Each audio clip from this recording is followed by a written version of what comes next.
पक्ष। माननीय अध्यक्ष महोदय, माननीय मुख्यमंत्री ने परसों इस माननीय सदन के अंदर कहा कि हिमकेयर योजना में बहुत बड़ा घोटाला हुआ है। एक बार कहा कि एक मेडिकल कॉलेज का हमने ऑडिट किया, उसमें 100 करोड़ का घोटाला, और उसके बाद आगे बढ़कर के कहा कि 1100 करोड़ रुपए का घोटाला हुआ कुल मिलाकर के। और इस प्रकार से अध्यक्ष महोदय, मुख्यमंत्री जी बोलते हैं जैसे कि समर हिल के चौक पर नुक्कड़ सभा को संबोधित कर रहे हैं। ये सदन है, इस विधानसभा के अंदर तथ्य के आधार पर बोलना चाहिए। झूठ और लज्जा रहित होकर के झूठ बोलते हैं, हर रोज झूठ बोलते हैं, हर बात पर झूठ बोलते हैं, विधानसभा के अंदर, विधानसभा के बाहर।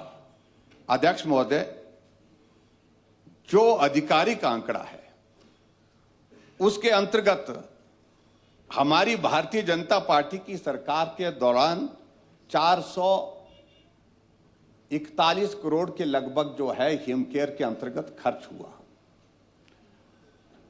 और 441 करोड़ रुपए हिमाचल प्रदेश में खर्च हुआ। घोटाला कितना बता रहे हैं?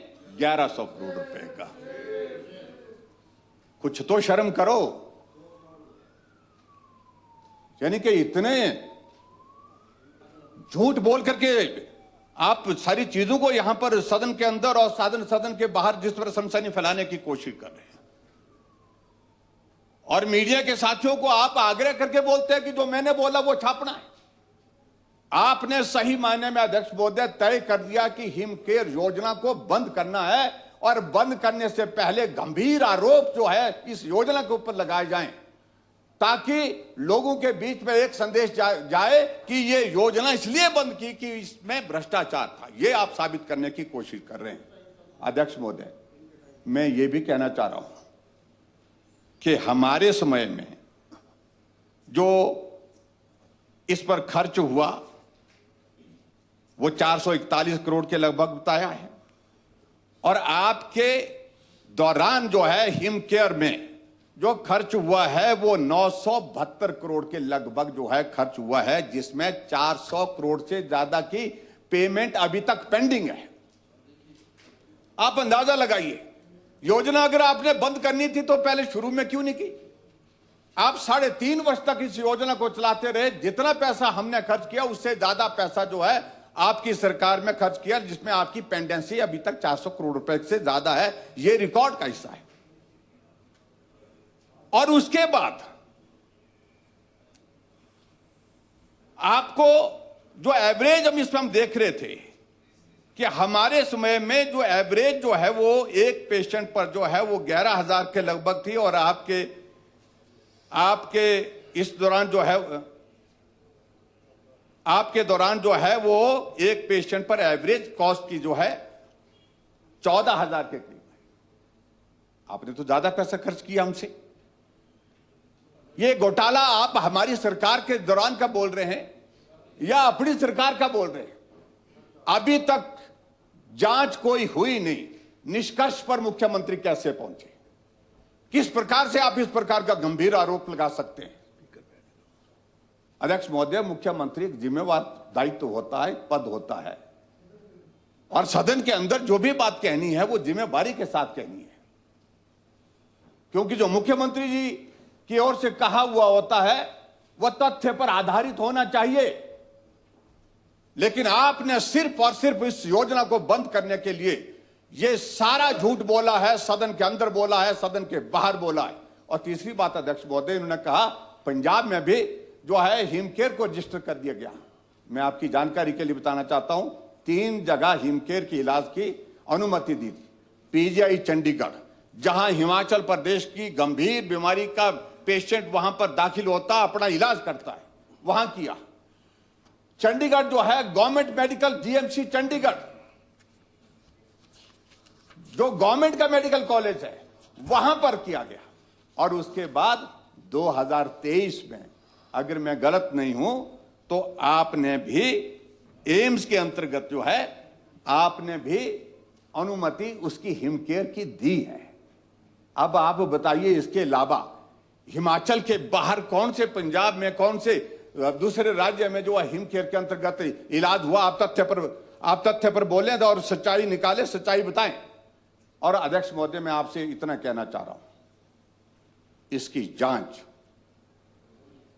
हाई कोर्ट के सिटिंग जज के माध्यम से होनी चाहिए।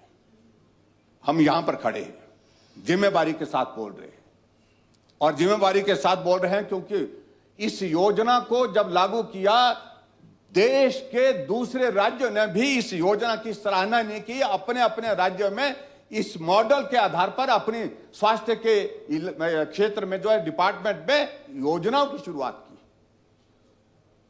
और यह भी मैं आपको बताना चाहता हूं, जब चीफ मिनिस्टर काउंसिल की मीटिंग थी, तो बतौर चीफ मिनिस्टर जो है मुझे माननीय प्रधानमंत्री जी ने कहा, आप पूरा प्रेजेंटेशन पूरे सभी राज्यों के मुख्यमंत्री के समक्ष हिमकेयर की इस योजना पर दीजिए। हमने वहां पर अपनी बात कही और वहां पर बात कह करके सब लोगों ने इसकी तारीफ की। ये आरोप आप लगाइए राजनीतिक दृष्टि से, आप जो करना चाहिए वो करिए, हम यहां पर हैं आपका मुकाबला करने के लिए, सामने ही है, पीठ के पीछे नहीं करते, मुंह के सामने कहते हैं। लेकिन कुछ तथ्य पर तो बात करें, सच्चाई पर तो बात करें। और मैं आपसे अध्यक्ष महोदय ये भी कहना चाह रहा हूं कि आपके दौरान जो है इस योजना के अंतर्गत जो है हमारे से ज्यादा पैसा खर्च हुआ है, क्या उसकी भी आप जांच करेंगे? और सही बात दफ्तरों में कि इसमें अगर आपने हेल्थ कॉर्पोरेशन बनाई थी, कितने साल हो गए? 2 साल से ज्यादा हो गया आपको उस हेल्थ कॉर्पोरेशन को बनाए हुए, जबकि तय आपकी सरकार बनने के बाद फैसला यह था कि सारी परचेजी जो है हेल्थ कॉर्पोरेशन के माध्यम से होंगी। क्या आपने अभी तक जो है हेल्थ कॉर्पोरेशन के माध्यम से परचेजेस की हैं? क्या आपने आदमी तय किए हैं? 2 लोग हैं, आपको लिखित रूप से अगर चाहिए होंगे उनके हम नाम भी दे देंगे, जिनके माध्यम से सारी मेडिसिन हाई रेट्स पर जो है परचेज करके जो है मरीजों को दी जा रही है, ताकि उनका बिल जो है वो हाई साइड में बने और उसमें वो कमीशन खाने की शुरुआत अगर हुई है तो वो आपकी सरकार के दौरान हुई है। आप क्या इसकी भी जांच करेंगे? तो इसलिए अध्यक्ष महोदय, जो भी बातें मुख्यमंत्री जी ने कही है ये सारी मनगढ़ंत है। इस योजना को बंद करने का आधार तैयार किया जा रहा है। इस योजना को बंद करने की मंशा पहले दिन से ही हमको लग गई थी, और ऐसे में अब इस योजना को बदनाम करके इस प्रकार की जो आप साजिश कर रहे हैं, मैं इसका कड़े शब्दों में विरोध करता हूं। ये योजना हिमाचल प्रदेश के लोगों की जिंदगी बचाने के लिए है।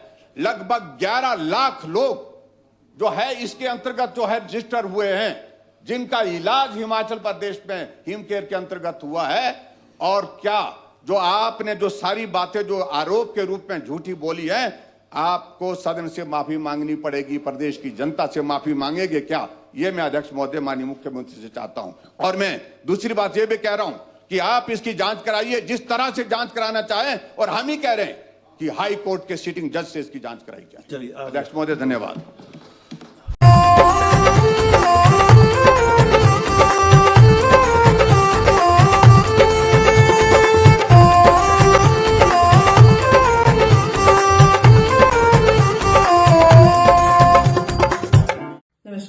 मैं Alka Bhardwaj, principal Gurukul international school Kunihar. Gurukul हमेशा से मानता है कि हर बच्चा स्पेशल है और उसमें सीखने की अनलिमिटेड पॉसिबिलिटीज हैं। हमारे पास डेडिकेटेड स्टाफ है जो कि बच्चों को सिर्फ बुकिश नॉलेज ही नहीं देते, बल्कि उनके ओवरऑल डेवलपमेंट पे काम करते हैं और मॉडर्न एजुकेशन टेक्नोलॉजीज के साथ बच्चों को पढ़ाते हुए उन्हें संस्कार भी देते हैं। मैं आपको बताना चाहूंगी कि नेक्स्ट सेशन के लिए एडमिशन शुरू हो चुकी है, जिसमें कि इस बार हम ग्रेड नर्सरी से ग्रेड 1 तक नई एडमिशन पे एडमिशन फीस नहीं ले रहे हैं, और ग्रेड 2 से ग्रेड 10 तक एडमिशन फीस पर 50% की छूट है। ये आपके बच्चे के लिए एक बहुत ही सुनहरा अवसर है। मैं आपसे रिक्वेस्ट करूंगी कि आप आए और एक बार जरूर गुरुकुल इंटरनेशनल स्कूल कुनिहार को विजिट करें। धन्यवाद।